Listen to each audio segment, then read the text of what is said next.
자, 오늘 본문에는 많은 인물들이 나옵니다. 그렇죠? 우리가 성경을 볼 때 이 인물들의 상관관계를 좀 알아야 이 스토리를 알기가 되게 편해요. 우리가 어떤 영화나 드라마를 볼 때도 그 인물의 어떤 위치, 특성 이런 것들이 빨리 머릿속에 입력이 돼야 본문의 내용을 보기가 편하잖아요. 자, 먼저 오늘 본문의 이 사건을 일으킨 문제의 장본인 이름이 누굽니까? 암논. 이 사람 위치는 어때요? 다윗의 첫 번째 아들. 자, 근데 여기서 끝나면 안 되죠. 그 말은 뭐예요? 특이한 사항이 없으면 다윗 다음으로 왕위를 승계할 후계자 1순위라는 거예요. 그 말은 다르게 얘기하면 권력의 중심이라고 볼 수 있는 거죠. 늘 권력이라는 게요, 현재의 권력보다 앞으로 그것을 이어받을 사람에 대한 권력이 굉장히 중요할 때가 많아요. 그렇지 않습니까? 자, 두 번째는 누굽니까? 압살롬과 누가 나오죠? 다말. 이들은 다윗의 아들이긴 하지만은 첫 번째 아들들과는 좀 거리가 있는. 이들의 엄마가 누구냐면은 그 그술 왕의 딸이에요. 그술 왕의 딸. 그러니까 그술의 공주와 결혼을 해서 얻은 자식들. 왕위 계승에 있어서는 좀 많이 뒤로 밀리겠죠. 많이 뒤로 밀리겠죠. 그러니까 권력의 핵심은 아닌 사람들. 그러니까 왕족이긴 하지만. 자, 그리고 세 번째로 요나답이라는 인물이 나옵니다. 이 사람 오늘 성경에서 뭐라고 나옵니까? 다윗의 형인 시므아의 아들. 다윗의 아버지 이름이 누굽니까? 이새. 이새의 세 번째 아들입니다. 자, 이 말은 뭡니까? 암논과는 사촌 관계라는 거예요. 그렇죠? 그러니까 권력의 핵심입니까? 아닙니까? 아니죠. 권력의 핵심은 아니지만은 권력의 옆에서 뭔가 자기의 권력을 이루려고 했던 인물 중에 하나다라고 볼 수 있어요. 자, 사건의 전말을 봅시다. 어느 날 첫 번째 왕위 계승자인 이 암논은 압살롬의 그 누이 동생이죠. 다말 때문에 성경 뭐라고 얘기해요? 병이 들었다. 우라가 치밀었다 이렇게 얘기해. 마음의 병인 거죠. 4절에 보면은 그가 다말을 사랑했는데 이거는 뭔가 순수한 사랑, 어떤 상사병이라고 보기에는 조금 어려워요. 정확히 얘기하면은 무언가를 끊임없이 탐하고자 했던 탐욕적이라고 보면 정확합니다. 성경은 이런 병에 걸린 근본적인 이유가 뭐라고 얘기해요? 다말이 처녀이므로라고 얘기를 해요. 어찌할 수 없는 존재. 자, 저는 처음에 이게 무슨 의미인가 했어요. 아니, 다말이 처녀인 것과 이 암논이 우라가 터지는 거, 병에 걸린 거 무슨 상관관계가 있을까요? 도저히 모르겠더라고요. 근데 이제 학자들이 추정하던 건데 왕의 공주들 중 처녀들은 이게 왕의 그 법도상 외부인과의 접촉이 좀 불가능했대요. 외부인과의 접촉을 불가능했다. 그리고 무슨 인지 모르겠으나 당시 왕궁에서 처녀들은 경호원들로부터 어떤 특별한 보호를 받았다고 하는 거죠. 그러니까 아버지의 어떤 허가가 없이는 이 왕의 공주들은 누군가를 쉽게 만나고 그럴 수 있는 존재가 아닌가 봐요. 그러니까 직접적인 그 가족을 제외하고 나서는. 조금 이해가 되십니까? 자, 그렇다면 암논이 걸린 병은 뭐겠어요? 이게 포인트 거죠. 그럼 이게 암논에 걸린 이 우라가 터지는 병과 뭐가 관련이 있냐라는 거예요. 이렇게 생각해 볼 수 있을 것 같아요. 물리적 접근이 불가능한 이 다말에 대한 신비, 어떤 신비적 존재잖아요. 지금 그것과 더불어서 이 암논이라는 사람이 태어나서부터 어떻게 살아왔을까요? 제가 추정하던 건데 다윗의 첫 번째 아들로서, 즉 후계자로서 그 가진 권력으로 모든 것을 아주 쉽게 누리고 소유하고 살아왔던 사람 중에 한 명이라는 거예요. 그렇죠? 근데 그 사람이 유일하게 뭔가 터치할 수 없는 존재가 지금 누구예요? 처녀 다말인 거죠. 조금 이렇게 이해가 되십니까? 그러면 이런 사람 주변에 어떤 사람이 있을까요? 이런 사람 주변에 늘 기생하는 사람들이 있는 거예요. 그렇죠? 그러니까 옳고 그름을 이야기해준 어떤 스승과 이런 온전한 인간관계가 아니라 이 사람이 마음에 원하는 것은 다 갖다 바치는, 그로 인해서 무엇을 얻으려고? 이 사람이 가지고 있는 그 권력의 힘을 내가 얻으려고 하는 사람들이 주변에 상당히 많았다라는 거죠. 그렇게 암논은 뭐라고 해야 되죠? 그러니까 모든 것을 다 할 수 있는 존재라는 거예요. 이렇게 표현하면 좋을 것 같아요. 그 권력을 가지고 그동안 장애가 없던 거죠. 그냥 다 말만 하면은 주변 사람들이 알아서 내 마음을 캐치해서 나에게 다 그것을 가져다 주는 어떤 그런 인생. 그런데 그런 권력으로도 어떻게 범접할 수 없는 물리적 존재가 누구라고? 처녀 다말이라는 거죠. 어떤 마음이 들까요? 우라가 터지는 거죠. 우라가. 그러니까 왜 우라가 터지는지 모르겠지만은 우리가 이 사람이 돼보진 않았지만은 그런 스토리가 많잖아요. 그렇죠? 뭔가 재벌들이 평생 모든 걸 다 가지고 살았는데 가지지 못한 내 앞에 무릎 꿇지 않은 어떠한 존재가 왔을 때 우라가 터지잖아요. 그렇죠? 어떤 그러한 것들과 비슷하지 않을까라는 생각이 됩니다. 그러니까 정리를 하면 다말을 향한 사랑이 아니라 자신의 권력으로 어찌해보지 못함에 대한 어떤 분함, 그런 답답함의 우라의 병인 거죠. 자, 이런 암논을 한마디로 정의를 하면은 자제력이 없는 사람이라고 저는 표현해 볼 것 같습니다. 그럼 자제력이 무슨 말인지 아십니까? 그 사전을 검색하면은 자신의 감정이나 욕망을 스스로 억제하는 힘이라고 해요. 억제하는 힘, 뭔가 의지력 뭐 이런 걸 수도 있는데요. 아리스토텔레스와 소크라테스가요, 이 자제력 없음을 설명하는 중요한 요소 중 하나가 무엇이라고 말하는지 아십니까? 그러니까 왜 자제력이 없는가에 대해서 이 두 유명한 철학자, 3대 철학자잖아요. 그 중에 두 명이 이렇게 얘기해요. 무지다. 무지가 자제력 없음의 중요한 요소라는 거예요. 자제력이 없어요. 무지해서 그렇습니다.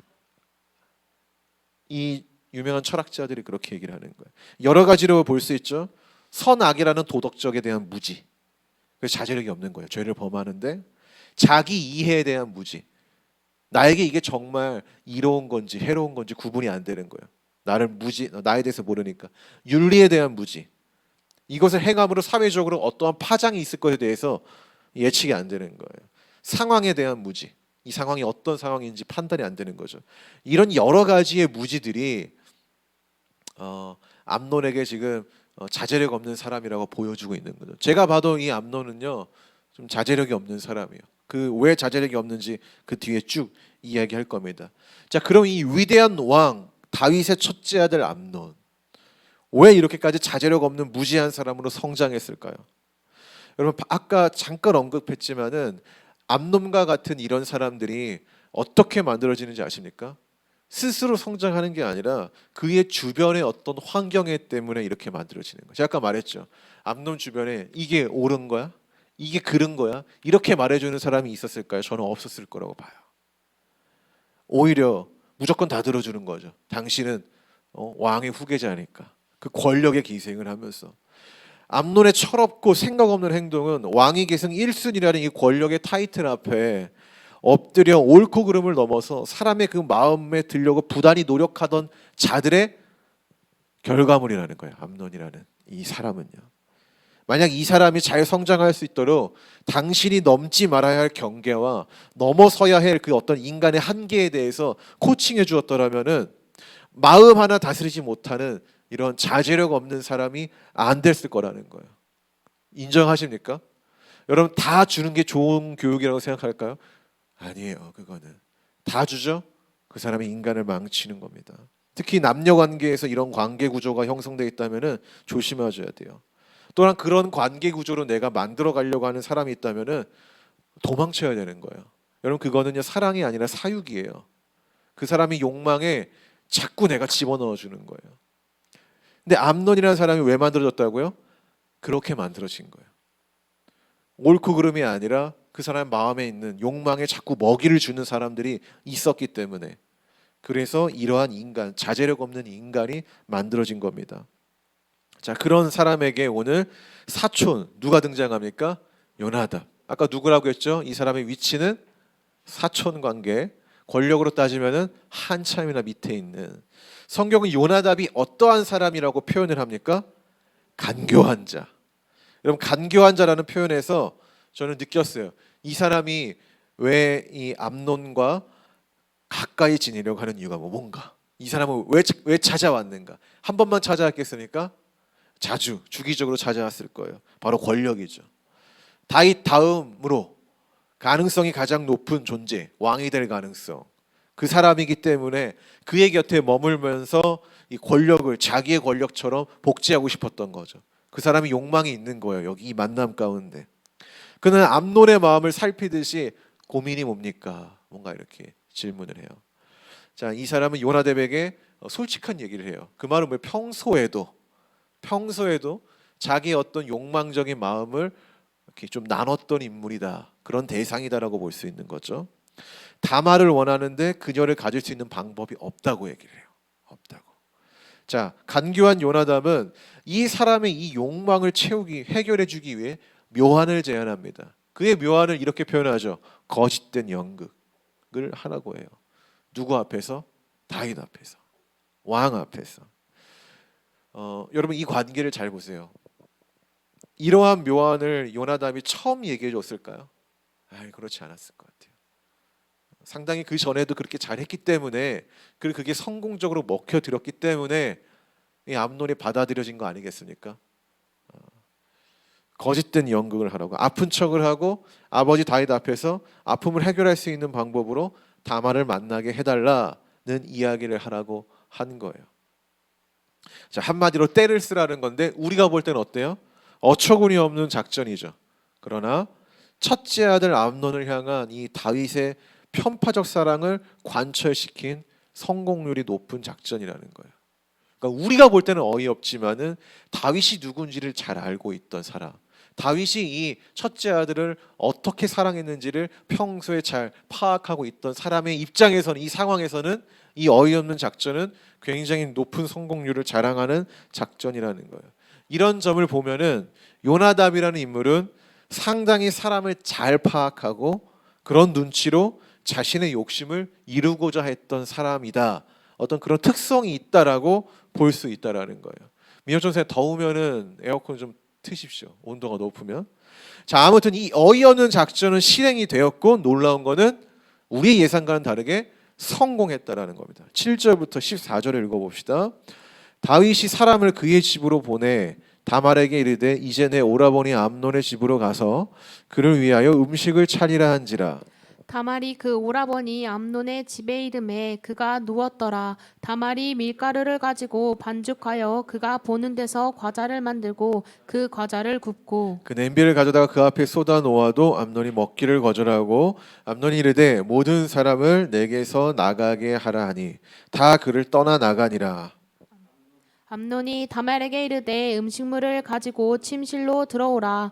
내가 내 손에서 먹으리라 하니 다말이 자기가 만든 과자를 가지고 침실에 들어가 그의 오라버니 암논에게 이르러 그에게 먹이려고 가까이 가지고 갈 때 암논이 그를 붙잡고 그에게 이르되 나의 누이야 와서 나와 동침하자 하는지라.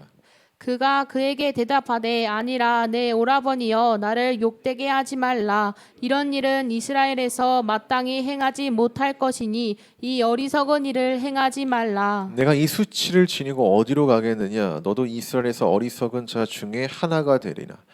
이제 청하건대 왕께 말하라. 그가 나를 내게 주기를 거절하지 아니하시리라 하되.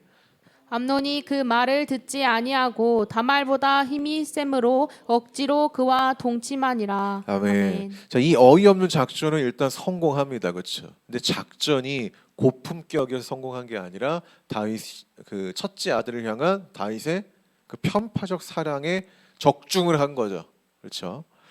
자, 다말은 암논의 집으로 가서 음식을 차려주라는 명령을 따릅니다. 그렇죠? 아버지 명령이니까 따릅니다. 당연히 다말은 따르고 음식을 만들 준비를 하고, 이 다말이 만드는 음식은 뭐 여기 떡이라고 나오는데 이제 과자 같은 겁니다. 그래서 암논에게 가져다 주었습니다. 그리고 과자를 그 앞에 이렇게 뭐 보이게 이렇게 했죠. 근데 이제 암논에게 과자가 이 시선에 들어올까요? 여러분, 이 왕족이 그깟 과자 하나 못 먹어서 지금 이런 일을 벌인 거라고 우리가 생각하지는 않죠. 모든 걸 다 소유한 사람인데 더 맛있는 산의 진미를 먹는 사람이겠죠. 시선에 들어오지 않아요. 그의 시선에 들어온 건 뭐냐면은 자신의 욕망에 어떻게 먹이를 줘야 할지에 몰두하고 있는 거죠. 자, 그는 욕망에 먹이를 주기 위해 첫 번째로 주변 사람들을 다 밖으로 보냅니다. 그리고 다말을 겁탈하려고 했습니다. 자, 다말은 암논이 이성을 찾을 수 있도록 이스라엘에서는 이런 행위는 끔찍한 죄악이다라는 언행을 하죠. 그래서 이걸 상기시키려고 합니다. 그러나 암논에게 도덕적 의식에 자극을 줄 수는 없었어요. 왜? 그는 무지했거든요. 도덕적 의식 자체가 없는 사람에게 도덕적 자극이 먹히진 않겠죠. 적어도 먹히지 않을 거라 생각합니다. 뭐 간단한 거예요. 우리 민수가 담배를 피는 사람이라고 가정을 해봅시다. 담배를 피는데 차를 타고 가다가 늘 꽁초를 딱 버리는 거예요. 그래서 옆에 있는 세훈이가 지적을 했어요. 근데 민수는 아무렇지도 않아요. 왜? 그런 도덕적 의식이 없기 때문에. 이런 지식 자체가 없기 때문에, 무지하기 때문에 통하지 않는 간단한 예지만 암논이 그런 사람인 거예요. 이게 이스라엘에서 죄입니다라고 말을 해도 통하지 않아요. 왜? 자기가 법이었거든. 자기의 권력이 선과 악을 나누는 하나의 기준이었기 때문에 그런 문장 자체는 이 암논의 도덕적 의식을 자극하지 못하는 거예요. 무지한 사람이니까. 자, 그래도 다만은 침착하게 다시 한번 암논에게 제의를 합니다. 어떤 제의입니까? 이러지 말고 정식적으로 뭐 하자는 거예요? 결혼을 해서 하자. 아버지라면 들어줄 거다. 원래 이게 안 되는 건데, 잘 안 되는 건데 편파적 사랑 때문에 들어줄 거라는 거예요. 다만의 이야기에서 우리 보디발 앞에서 요셉을 조금 생각해 볼 수 있어요. 그렇죠? 요셉은 성공했지만은 다만은 성공하지 못합니다. 왜? 힘이 약했기 때문에. 암논은 이 말을 듣지 않고요. 욕망에 사로잡힌 자에게 이 정의로운 목소리는 들리지 않습니다. 왜일까요? 똑같아요. 정의에 대해서 무지했기 때문에. 법도에 대해서 무지했기 때문에 이런 말은 통하지 않습니다. 그리고 자기의 욕망, 자기의 권력이 곧 정의고 법이고 선이라고 여겼다는 거죠.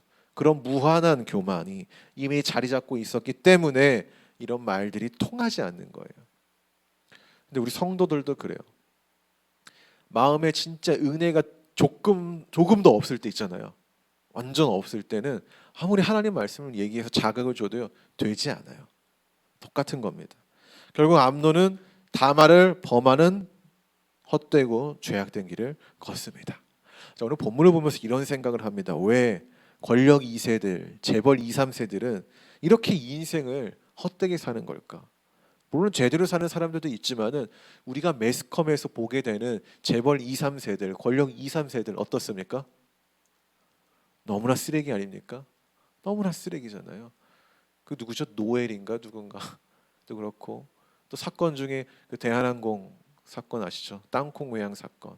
이 사람이 재벌 3세인가 그렇거든요. 이 사건만 봐도 어때요?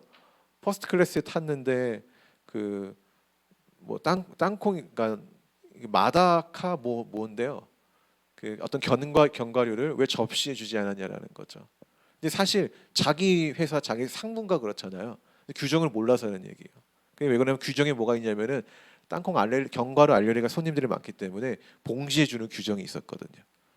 그래서 이 승무원은 그대로 준 건데 자기는 서비스를 제대로 받지 못했다고 승무원을 무릎 꿇리고 뭐 일단 이 사건이 회자가 됐잖아요. 왜 그러는 걸까요? 이외에도 남양유업 외손녀, CJ, SK 3세들은 마약 혐의 등 사건들로 굉장히 지금 이슈였잖아요 예전에. 도대체 많은 것을 가진 자들 사회적으로 무리를 끼치는 이유는 무엇일까라는 생각이 든다라는 거예요. 오늘 이 암논의 이야기가 이때만의 이야기가 아니라 지금 우리 현실에서도 우리가 충분히 볼 수 있는 이야기라는 거예요. 충분히.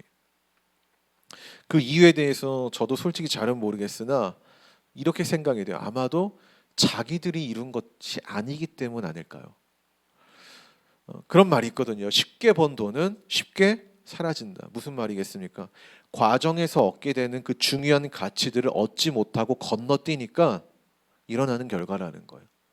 그래서 이 재벌 2, 3세들은 자신들의 어떤 순수한 노력으로 이뤄낸 게 없거든요. 그들이 뭔가 이뤄냈다 하더라도 보이지 않게 그 권력이 작용을 했기 때문에 그걸 성공한 거지 정말 무에서 해본 건 없거든요. 그렇지 않습니까? 제가 어제 김지훈 목사님이랑 그런 얘기를 했어요.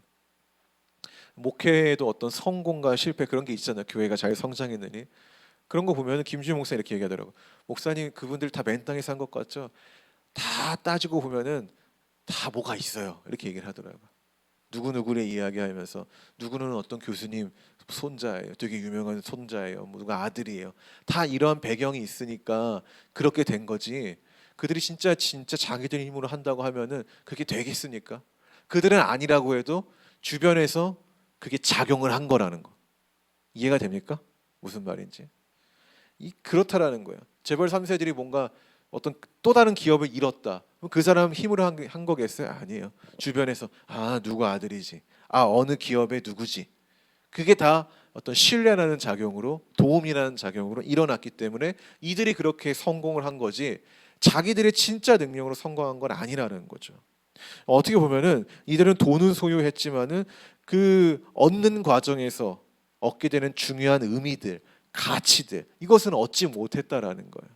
이것은. 그러니 자신들이 가진 것이 얼마나 감사한 건지 알지 못하니까 인생을 이렇게 헛되게 사는 건 아닐까요? 사람이 어떻게 사람답게 잘 살게 만드는가?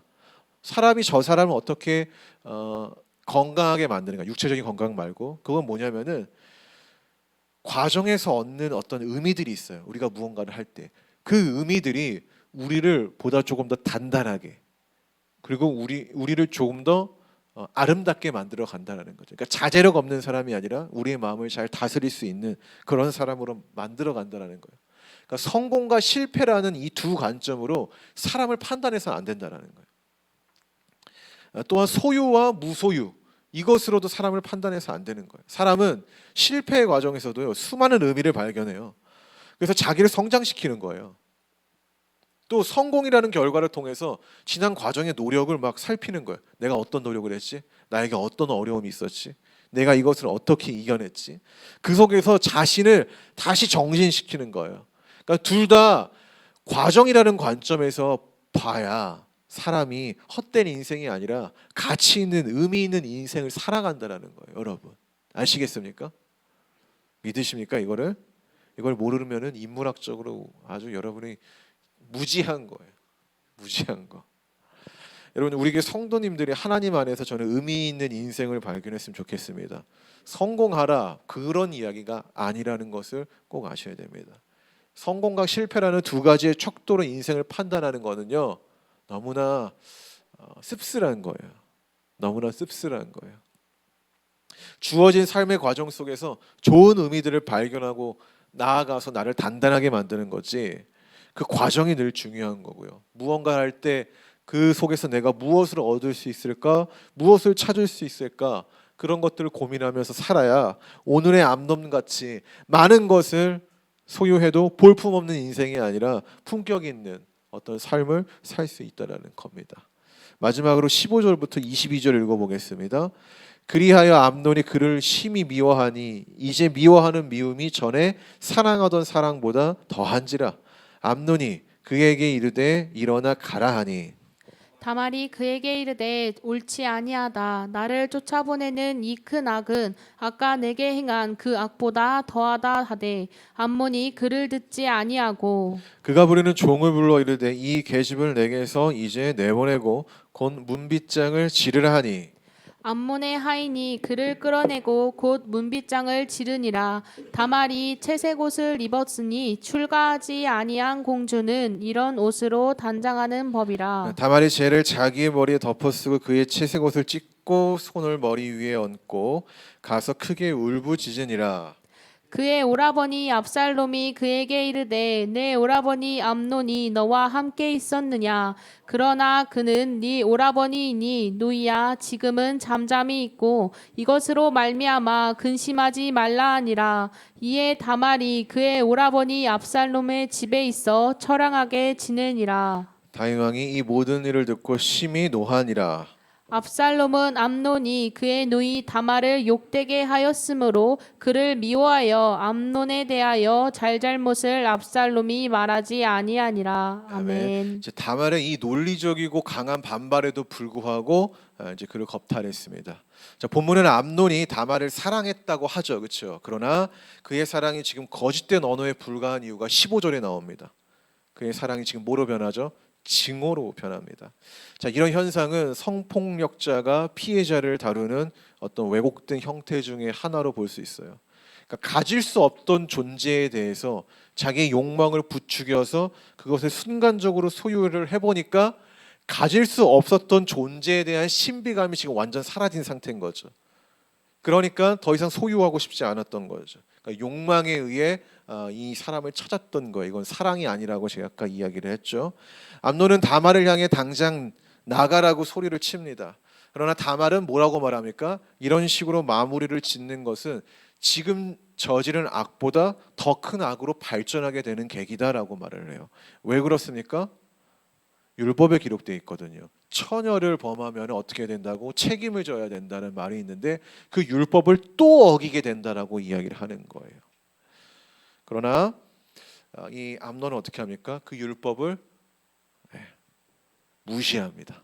무지에서 나온 결과죠. 자, 다말은 자기의 그 오빠 압살롬에게 이 이야기를 말을 하지만 지금은 잠잠히 있자고 다말을 다독입니다. 자, 압살롬이 잠잠히 있자고 해서 이 동생이 겪은 이 고통에 대해서 뭐 분노가 없다, 공감하지 못한다 이렇게 표현할 수 있는 건 아니겠죠. 자, 어떤 표현입니까? 지금의 상황 속에서는 이 분출된 분노가 오히려 독이 될 수 있다라는 것을 어느 정도 인지했던 것 같아요. 왜? 어쨌든 후계자고 자기는 굉장히 권력의 서열에서 밑에 있는 사람이니까.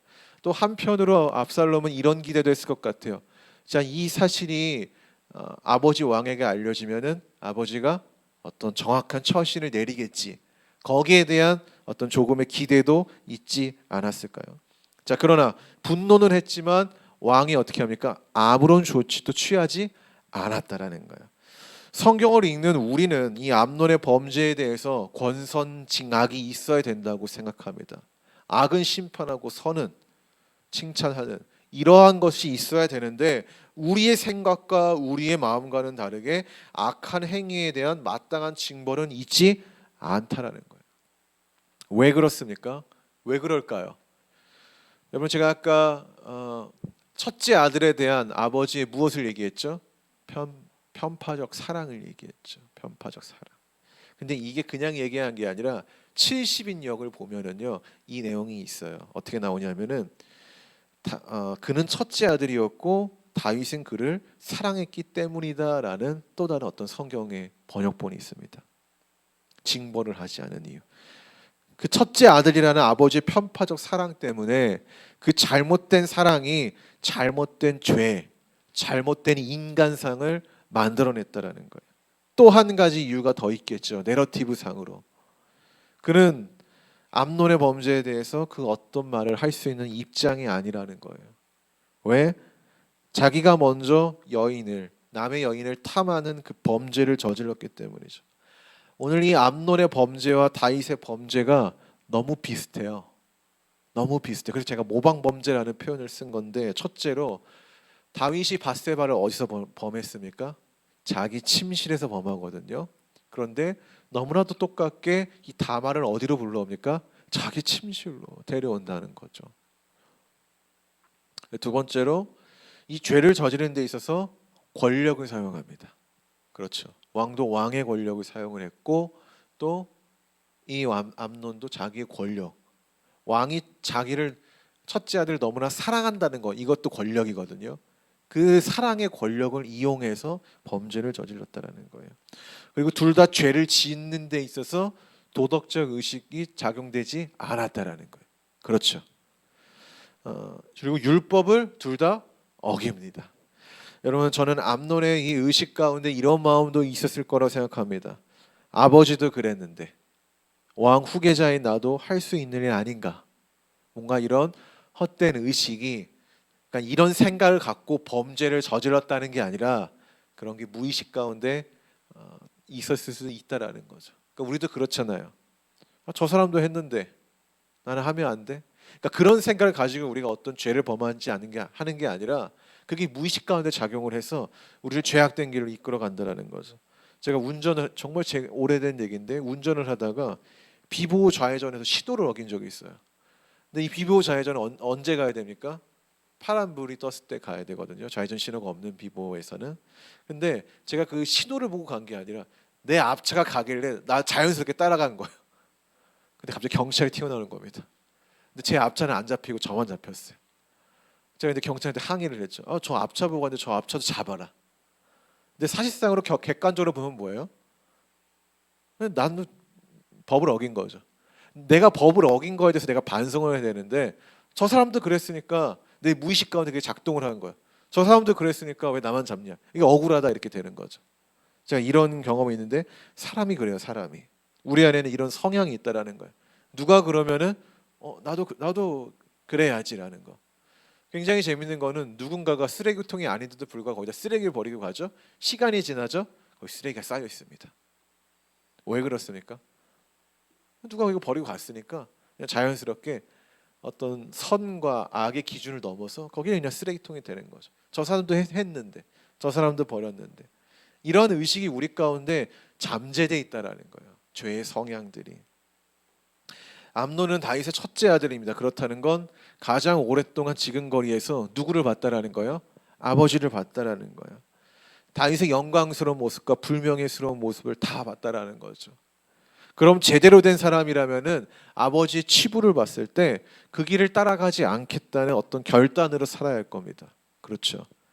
그러나 이 다윗의 삶에서 좋은 것을 벤치마킹하여 더 좋은 사람으로 내가 나아가기보다는 이 무지한 암논은 어떻게 합니까? 아버지의 범죄를 복제하듯이 똑같은 죄를 저질렀고 자기의 삶에 적용했다는 겁니다. 말씀의 결론을 맺겠습니다. 더우면 더 세게 틀든지 더우면 더 세게 부채질하지 말고 더 세게 틀고 하면 좋을 것 같아요. 자, 성도 여러분, 우리가 어떤 삶을 복제하고 있습니까? 여러분은 어떤 삶을 벤치마킹해서 하나님 앞에 더 좋은 삶으로 나아가고 있습니까? 아니면은 반대로 누구도 저러는데 누구도 예배 안 드리는데 저 사람도 큐티 안 하고 기도 안 하는데 저 사람도 수예배 안 드리는데 이런 불만스러운 마음이 내가 하나님 앞에 더 좋은 모습으로 나아가는 동력이 아니라 더 안 좋은 모습으로 나아가는 어떤 동력, 핑계가 되고 있지 않습니까? 아버지의 삶을 보고도 무엇이 가치 있고 의미 있는 일인지에 대해서 분별하지 못한 이 암논의 모습이 우리에게도 동일하게 있을 수 있다라는 거예요. 여러분, 암논이 왜 그랬다고요? 아리스토텔레스나 소크라테스가 뭐라고 얘기했다고? 무지해서 그런 거다. 분별도요, 무지하면 분별 못해요. 그렇지 않습니까? 무지하기 때문에 그런 거예요. 무지하기 때문에. 그럼 어떻게 해야 돼요? 무지하지 않으려고 우리가 부단히 애를 써야 된다는 거예요. 누군가의 삶을 보고 어떠한 행태를 보고 어떠한 글을 보고 우리가 그것이 선한 것인지 악한 것인지 분별조차 내가 안 된다라면은 분별할 수 있는, 무지에서 탈출할 수 있는 애씀이 우리 삶 가운데 있어야 된다라는 거예요.